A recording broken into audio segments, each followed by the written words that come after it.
അസ്സലാമു അലൈക്കും. Iran, America, Israel യുദ്ധം തുടരുകയാണ്.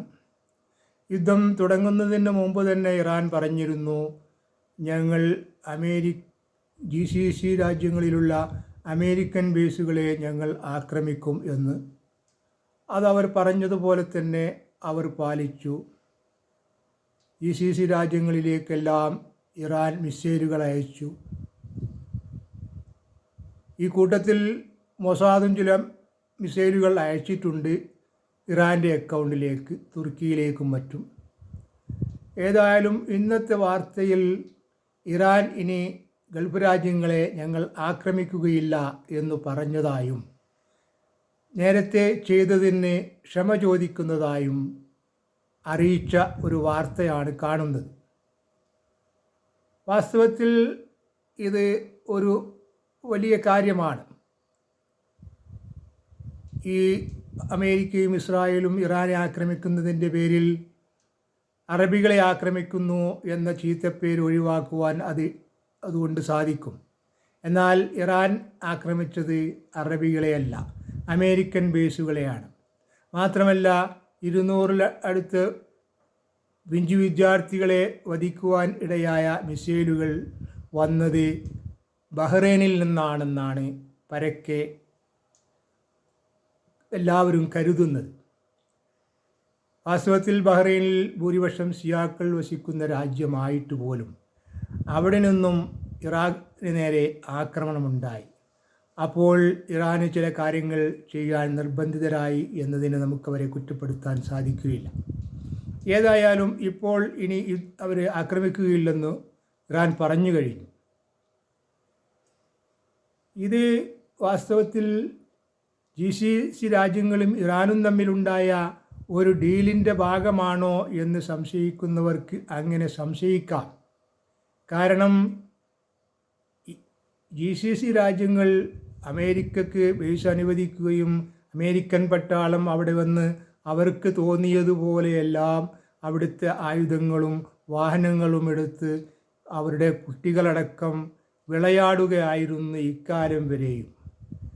അറബികളോട്, ഒത്തീനികളോട് ആ ഭാഗത്തേക്ക് നോക്കരുത് എന്നായിരുന്നു ഈ ഗവൺമെൻറ്റുകളൊക്കെ നിർദ്ദേശം കൊടുത്തിരുന്നത്. കാരണം അവരുടെ നേരെ വല്ല ആക്രമണം ഉണ്ടായാൽ അവരെ സഹായിക്കാനുള്ളത് ഇവരാണ് എന്നായിരുന്നു ധരിപ്പിച്ചിരുന്നത്. വാസ്തവത്തിൽ ഒരു കാര്യം വന്നപ്പോൾ ഈ ബേസിലുണ്ടായിരുന്ന പട്ടാളക്കാരൊക്കെ അവിടെ നിന്ന് സ്ഥലം വിടുകയാണ് ചെയ്തത്. ഇങ്ങനെ കുറേ ആളുകളെ ഇനിയും തീറ്റിപ്പോറ്റേണ്ടതില്ല എന്ന നിഗമനത്തിൽ അറബികൾ എത്തിച്ചേർന്നിരുന്നു. ഇതിന് മുമ്പ് തന്നെ അമേരിക്കയിൽ നിന്നുള്ള നിക്ഷേപങ്ങളൊക്കെ പിൻവലിക്കുന്ന ചർച്ചകളൊക്കെ തകൃതിയായി നടക്കുന്നുമുണ്ട്. ഈ സന്ദർഭത്തിലാണ് ഇങ്ങനെ ഒരു ഡീൽ ഇവിടെ നടന്നിരിക്കുന്നത്. ഏതായാലും ആരാണ് അമേരിക്ക എന്ന് ഇതുവരെ മനസ്സിലാകാതിരുന്ന അറബികൾക്ക് ഇറാൻ അതൊന്ന് ബോധ്യപ്പെടുത്തി കൊടുക്കുകയായിരുന്നു എന്ന് വേണം കരുതാൻ. അല്ലാതെ ഈ യുദ്ധത്തിൻ്റെ പേരിൽ ഒരു മുസ്ലിം രാജ്യത്തെ ആക്രമിക്കാൻ അവർ തുനിഞ്ഞു എന്ന് കരുതാൻ നിവൃത്തിയില്ല. ഏതായാലും അറബികൾക്കും കാര്യം മനസ്സിലായി. ഇറാൻ അവർക്ക് ബോധ്യപ്പെടുത്തി കൊടുക്കുകയും ചെയ്തിട്ടുണ്ട്. ഇനി ഇറാൻ ഏതായാലും ഈ യുദ്ധത്തിൽ അമേരിക്കയോടും ഇസ്രായേലിനോടും പടവെട്ടി വലിയൊരു വിജയത്തിൽ എത്തും പെട്ടെന്ന് എന്നൊന്നും കരുതാൻ നിവൃത്തിയില്ല. എന്നാൽ ഇറാഖിനെയും മറ്റും ആക്രമിച്ച് കീഴ്പ്പെടുത്തിയതുപോലെ, ലിബിയയെയും മറ്റും ആക്രമിച്ചതുപോലെ പെട്ടെന്ന് ആക്രമിച്ച് അവിടെ നിന്ന് ഊരിപ്പോകാൻ അമേരിക്കക്ക് സാധിക്കുകയില്ല എന്നാണ് വാർത്തകളിൽ നിന്ന് മനസ്സിലാവുന്നത്. കാരണം ഏതാണ്ട് 10 കോടിയോളം ജനങ്ങളും വലിയ ഭൂപ്രദേശവും ഉള്ള ഒരു രാജ്യമാണല്ലോ ഇറാൻ.